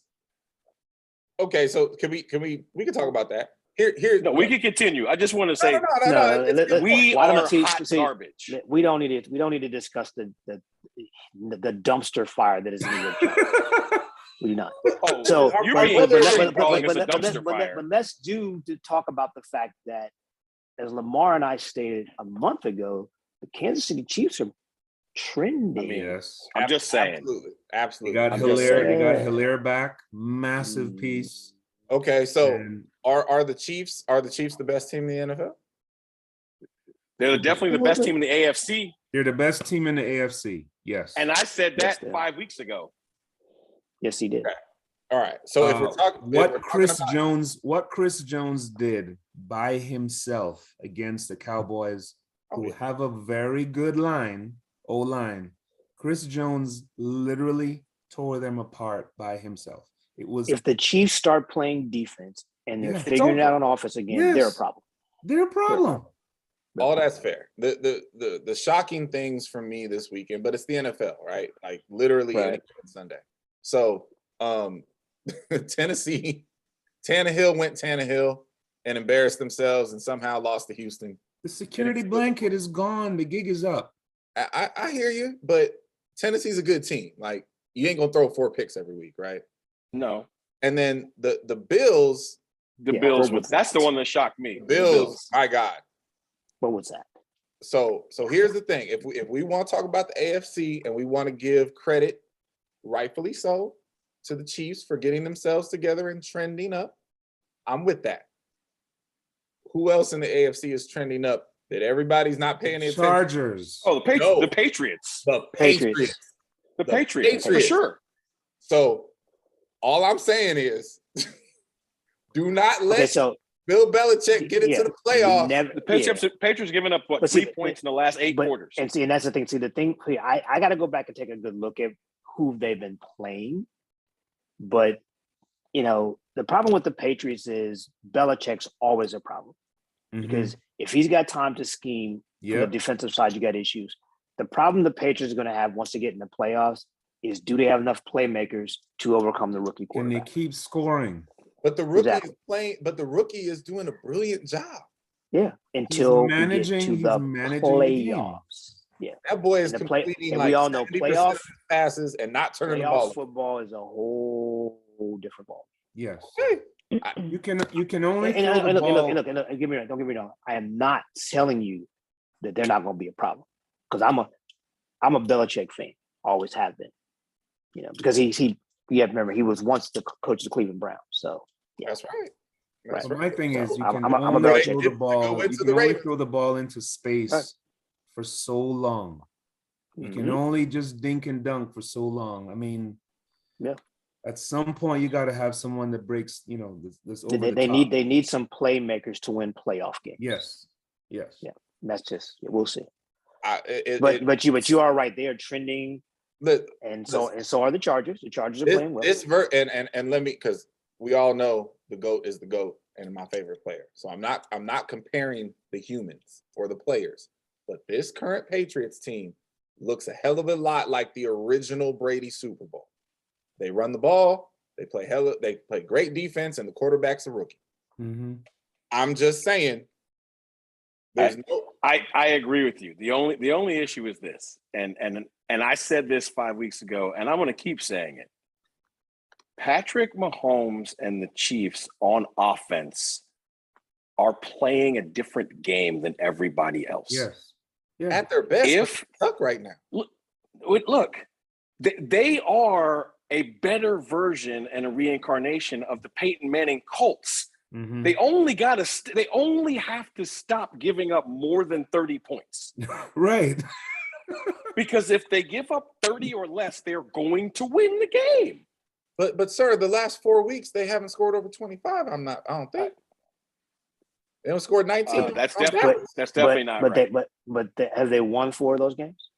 Yeah. Yes. Yes. Okay, so They that means scored they gave 44 points in one of those games. So, but regardless of how many points they scored, they gave up less points than they. No, and I think that's so the they won story the of game. the Chiefs is that the defense is playing better. Exactly. Yeah, if the Chiefs play defense, they are. Look, I give the NFL credit for figuring out how to at least make Patrick Mahomes and Andy Reid go back to the drawing board and do something different. Right? We're gonna play this two deep zone shell and make you complete a lot of passes to get to where you're trying to get to. The problem is now they have figured this out, and now they're throwing the ball to Cheetah in space, and that's a problem for everybody. Yeah. And they figured out how to use Cheetah as clear outs, and they run him into these shallow crossing routes, and then all of a sudden Pringle and I forget the other cat's name, they all running around down the field by themselves, and I'm like, this is going to be the same thing. Let me be accurate with what I said. My bad. 4 of the last 5. 19, 41 against the Raiders, whatever. 13, 20, and 3 Chiefs offense. Mm-hmm. I'm just saying. 3 awesome. was the loss 5 weeks ago. Yeah. Right? 4 of the last 5 games, they ain't scored 20 points. So the offense isn't awesome. The defense is better. Yeah. You have to watch the games to get what I'm saying to you. They are being forced to possess the ball longer, but their efficiency is the same as it was when they were scoring 35 points a game. That's what I'm trying to tell you, is that it is not. Look, you can look at the point totals if you want. They're going 3 for 3 on drives. Yeah. Okay. Right? They used to have the ball 7 times in a half. Now they get it 3, but they score 21 points. Yeah. I'm just telling you, like, look, if they play defense and they give up 30 points or less, they're going to be really, really, really, really, really hard to beat. The adjustment that Andy Reid has made great job. to more of a not, okay, you want to play knockdown, drag out, okay, we're going to run you ragged. Okay, we may not score as many points. By the time we get to the fourth quarter, your defense is gassed. Okay. Absolutely gassed. And can we hold space to praise the Colts? Colts look good. Colts look good. I mean, listen, another. We got to give the Colts credit. We got to give the Colts credit because they took somebody else's discarded quarterback off the scrap heap, and they put pieces around him and duct taped both his ankles that he sprained. Oh my gosh. I mean, the man did sprain both ankles on one play. I'm sorry. That's true. That's special. It's true. So Very you give all those things like, look, the Colts look like a problem. They play defense for real. Sir Lucius, what's going on with your Browns, man? Oh boy. Oh, I see. Well, let's just just be. No, I mean, is anybody surprised? The true Brown fans aren't surprised that Browns are the Browns. Speaking, we're not a big dumpster fire. We're a medium-sized one. Medium-sized, okay. And it burns continuously. It's what it is. Well, we went out and got all these incredible players on defense, right? Mm-hmm. But yet we can't stop anybody. Is it the quarterback? I'm only here so I don't get fined.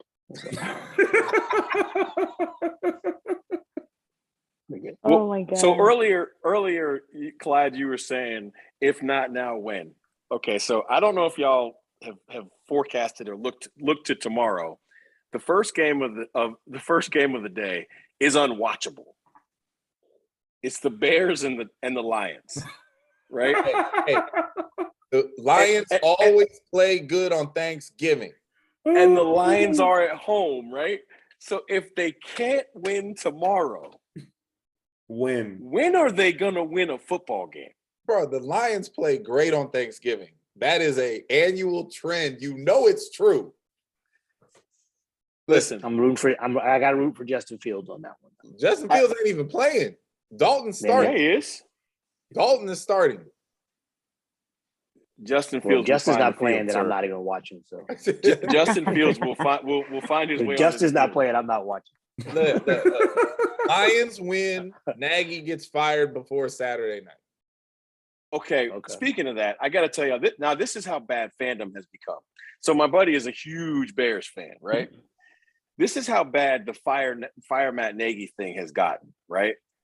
He went to his son's state championship high school football game, and they were screaming in the stands, "Fire Matt Nagy." Wow. At his son's state championship high school football game. Wow. Hey, man, at sometimes in life, especially when you got these guaranteed contracts, look, man, just take your L and take your money. It don't have to be this way. You don't have to be this way. Just go upstairs and be like, hey man, look. So Fields has a rib injury and he's out. Yeah. Yeah, Andy Dalton is starting, brother. And guess what? Game will not be on in this house. Lions win. I think the Bears are going to win that game because they shouldn't. So the Lions are +3 on this game. Hey, Lions at home, baby. So just think about that. The Lions aren't even favored in that game. Yeah. Backup quarterback, and they're at home. Yeah. Listen, John That Madden's team is coming to the hot field. ass garbage. John Madden's coming to the field with some turducking.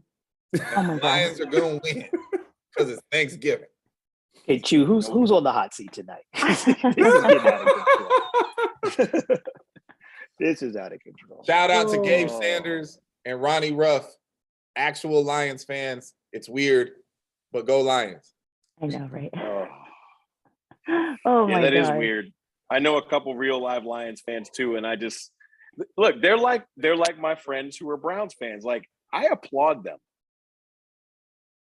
because somebody sent me a meme the other day, and it was like it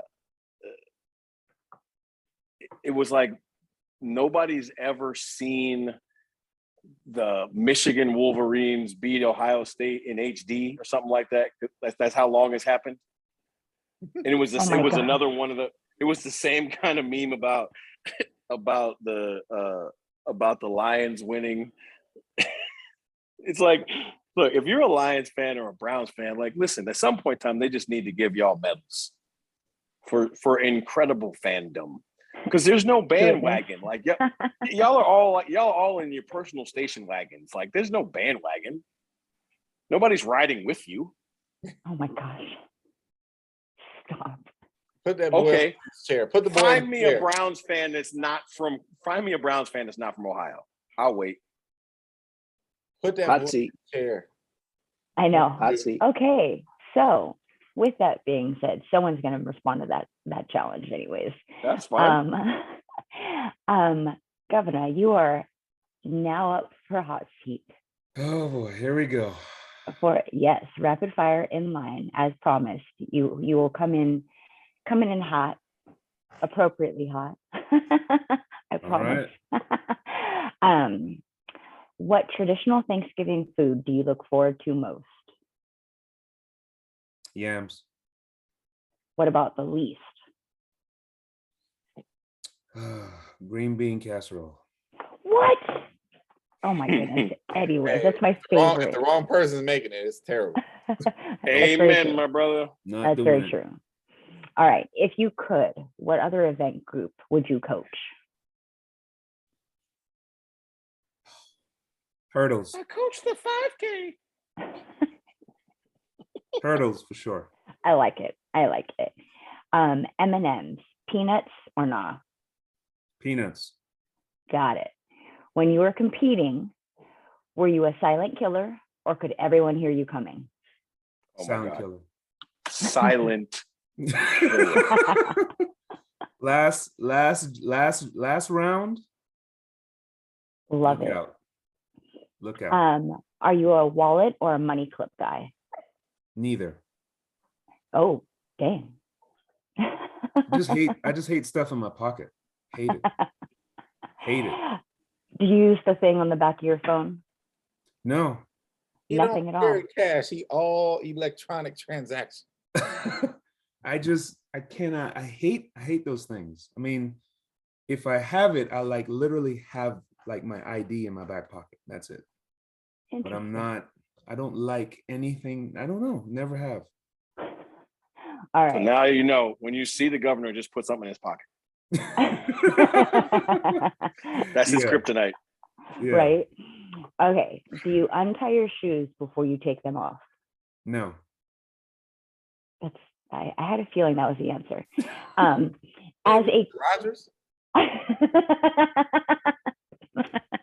As a coach, do you write your workouts or you type them? Type them. Interesting. Got it. So I relinquish the powers of asking questions and pass them on to the gentleman. Softest rapid fire ever. Right? I gotta That was break him like- in. I gotta get him to come that was- back. That was Fluffy McFlufferson. It's always used it the first time, then I throw you under the bus the second time, and every time after that. Right. This is my grace period right here. Right? Probationary. I get it. Exactly. Mm-hmm.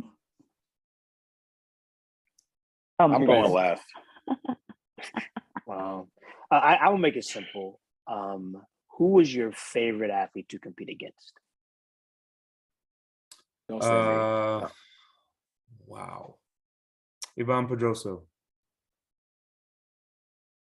Because I knew it was coming and I couldn't stop it. But it was like that it was like Charlie Brown with the football, you know. Mm. And I mean, quite literally, Pedroso's playbook was, I'm going to put an 840 and 850 out there first jump. Right? Like literally, I'm going to put it out there. And if I hit it, you are going to spend the next 6 rounds chasing that jump. And then what I'm going to do to frustrate you even more is that I'm just going to come running down. Mike Conley did this too. I'm just going to run down and just bail out. I'm going to get the crowd going, take off, come down 5 times in a row. And you're sitting there and you're going, every single time, it's like, are you really doing this? So the times that I did beat him, let me tell you, it was like one of those, I get back to the hotel and I'm like, yes, because Picardo is doing that right now. Mm-hmm. And as someone that knows about what Will and Christian can do, let me tell you, that irks me to no end, because the triple jump should not be his personal playground. Those guys are just as good. So Well, they'll be back. yes, They'll be back. Yeah, absolutely. All right, sir. So much like we discussed earlier in football, UTSA usually goes largely ignored. Mm-hmm. So who do you have in your stable right now that you are the most excited about as we approach the season?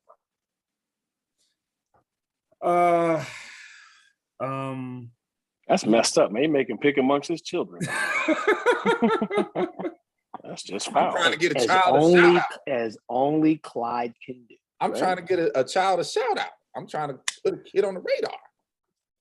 Yeah. So I have an Irish long jumper right now that has a shot at making internationals. And I mean, if he just sticks to the plan, this is year 2. I mean, it could be historic for him and his country. So I'm pretty excited about him. I'm not going to name any names. If you want to go look at the roster, go right ahead.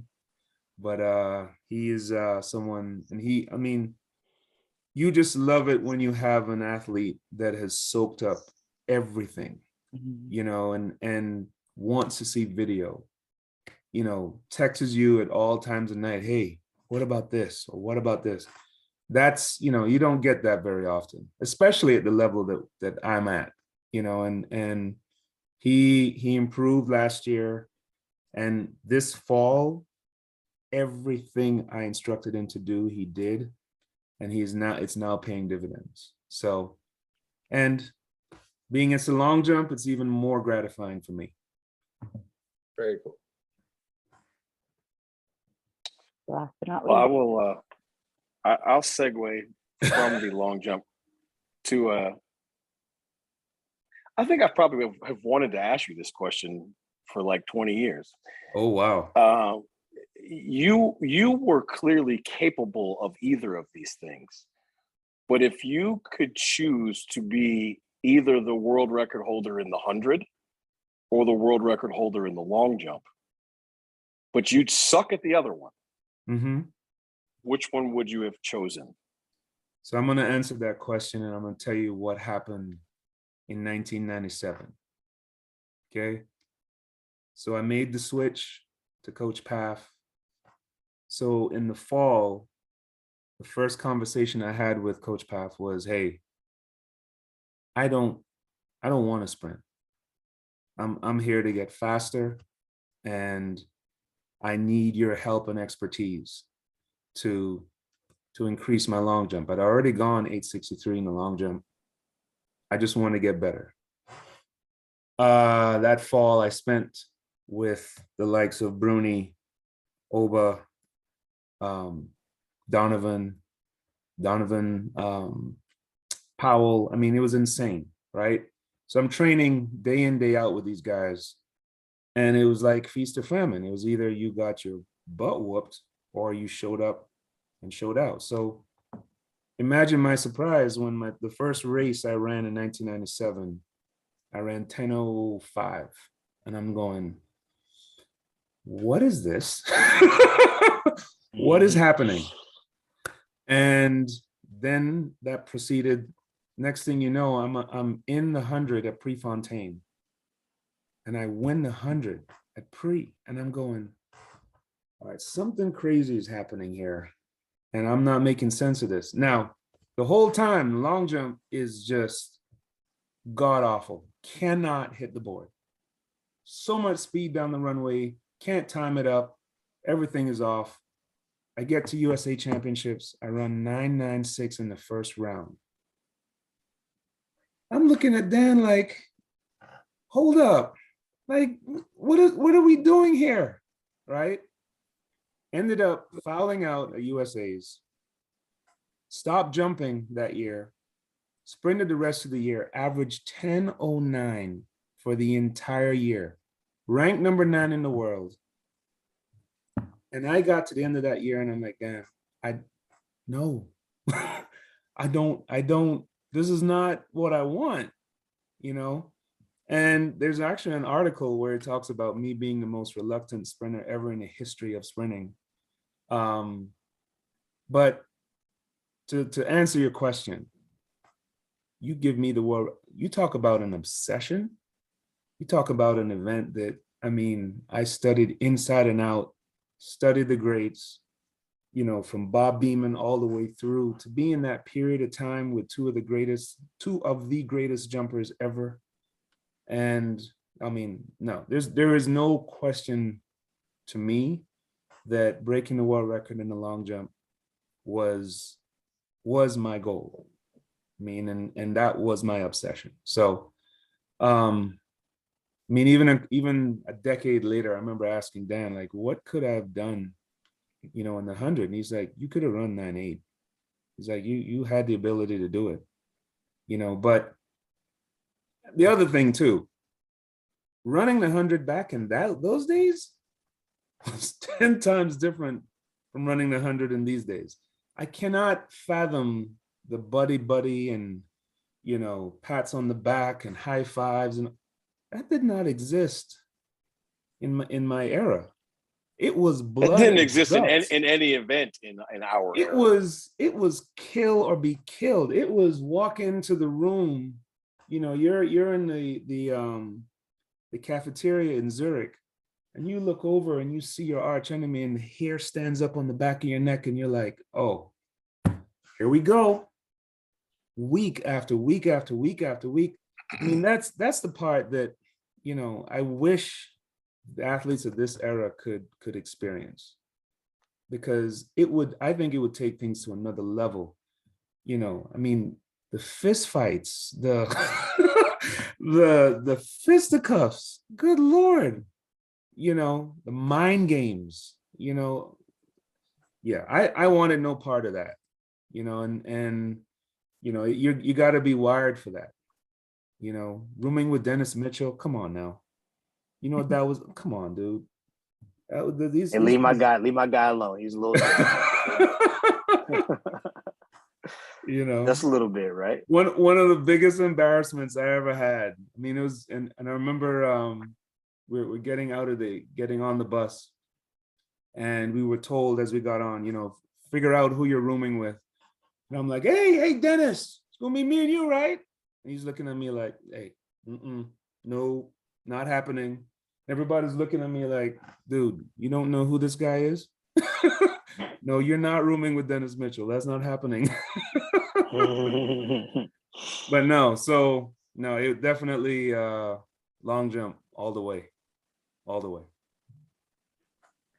Love it. See, we have to softly expose him, and then he has to want to come back for more. We got him to I bite on see. that one.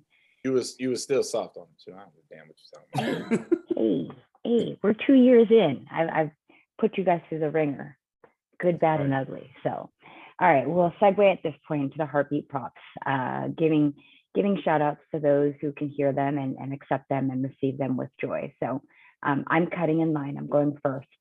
The cat's out of the bag. So my heartbeat props go out to appropriately Chuck and Tiana. Kudos to the two of you on the birth of Kai. Kudos to the two of you to put yourself out there with your current situation in the NICU and just the struggles, you know, of course, Tiana more so than Chuck putting them out there, but this is a very raw time for many people, and helping it become more normalized, just gross acceptance and apropos as it is preemie month as well. So as almost everyone, 99.99999% of this world is, we are so happy for all of you. We are so proud for all three of you persevering. And I know I'm not speaking for myself, but if I could give you all the world and back every hour of the day, I would, just so that you all can be happy and together and what's the word, thriving. So congratulations again, all the love from our family, and super happy for you all. Appreciate that. Absolutely. Yeah, I avoided that one because I knew Chu was going to steal that. So No, you didn't. obviously, Shut up. yeah, oh, for sure I did. Obviously, we all feel the same way. I'll jump in there and go next because nobody sees mine coming. I was actually, and I'm not usually moved by randomness, but I was moved by this. So I actually took a screenshot of it so I wouldn't mess this young man's name up. I'm what's the word? I'm a cynic and a skeptic, and I don't think much of this generation's ability to think about other people. But then these things happen and they make me take pause. I know for sure that this gentleman doesn't watch the show because he doesn't know me or us and probably doesn't even care about track.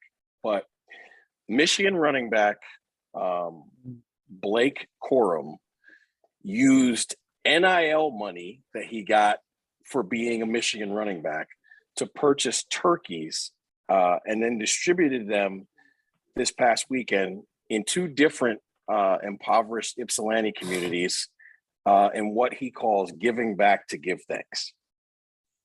And I was holistically impressed by that because college football players in general get a unfortunately well-earned rap for not living in the real world and thinking everything is about them and being takers. And for a young man in that scenario to use his platform, which is the word they always like to use, and the money and quote unquote fame that came from it to bless others is awesome. And so my heartbeat props go out into the ether to Blake Corum, and I'll even say the University of Michigan program, because that reflects positively on what those young men are being taught.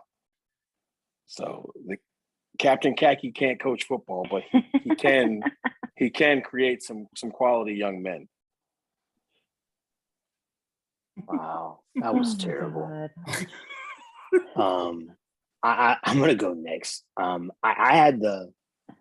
I was fortunate enough to be able to go up and watch the Ncaa cross country championships last weekend in Tallahassee. And first and foremost, kudos to Bob Brayman, the Ncaa, and the city of Tallahassee for putting on a wonderful event. But my heartbeat props go out to Riley Geiger and Lori Hines at the NC State University for winning their first cross country title. We've talked about this on the show, the small percentage of people who coach forever and never win an NCAA championship. And watching the joy of the athletes, watching the joy of the coaches after the meet, and what pleasure it brought them to become a member of the club was quite satisfying. So Riley, Lori, congratulations and great job.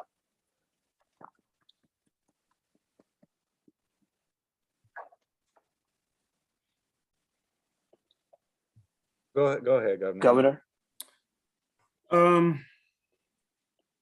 Heartbeat props. You know, it's I'm just gonna make it really, I mean, this is the times that we live in, the period of time that we're in right now. Obviously, we have to give thanks that we are even here. And it's not something to be taken lightly at all. And, you know, I mean, we're in our second Thanksgiving during this period. And, you know, we're probably going to spend a lifetime sifting through what has happened in a very, very short period of time. You know, I found myself, you know, randomly sending messages out to friends, to people in my circle, and it's nothing more than a thank you. That's it. Just thank you for being there for me for decades. Thank you for being there, for being my day one. You know, I have to keep reminding myself, you know, just how precious life is, and you know, and it's, again, it's the random messages you get, the random texts, you know, that really can make your day. And so it's a common practice for me. It's much more common now. And yeah, so that's it. I'm just thankful for having those people in your corner, no matter what.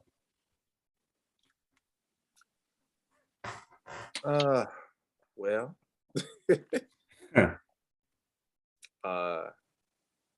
these last couple weeks have been very interesting and crazy for me. All obviously related to the subject matter of my heartbeat props, which is my son, Kai Madison Ryan. Cobra Kai. No, that is not a nickname, but Oh, he's making it one. We're gonna She scruff made it that one, and I'm right running with it. now. listen, so it's been a very scary time, a very kind of hour by hour type of situation for me. You know, as the news has gone out, you know, I've been inundated, and I appreciate it, with, you know, messages of congratulations, nothing but love from everybody, and I really, really do appreciate it. For me, it's odd because I can't actually celebrate the birth of my first child until he's home from the NICU. And so, you know, this week, it's I guess you guys have all experienced this. You just see things a little bit differently. The Ahmaud Arbery verdict came in today. I'm a political person. I follow this stuff. Hit a little different now because I have a son in this world. Yeah, all I can really say, man, is that going through this experience, I am absolutely in awe of my son's mother, Miss Tiana Madison, and an incredible human being, which we all know.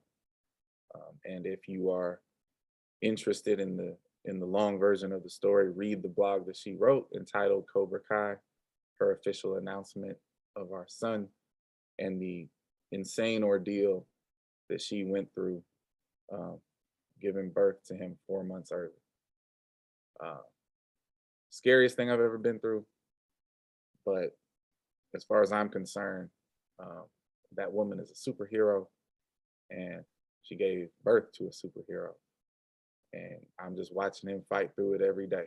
So, I I could not be more grateful, thankful, especially in this holiday season, for my new family. And much like his mother, he is daily exceeding all expectations of what people in NICU see from humans his age.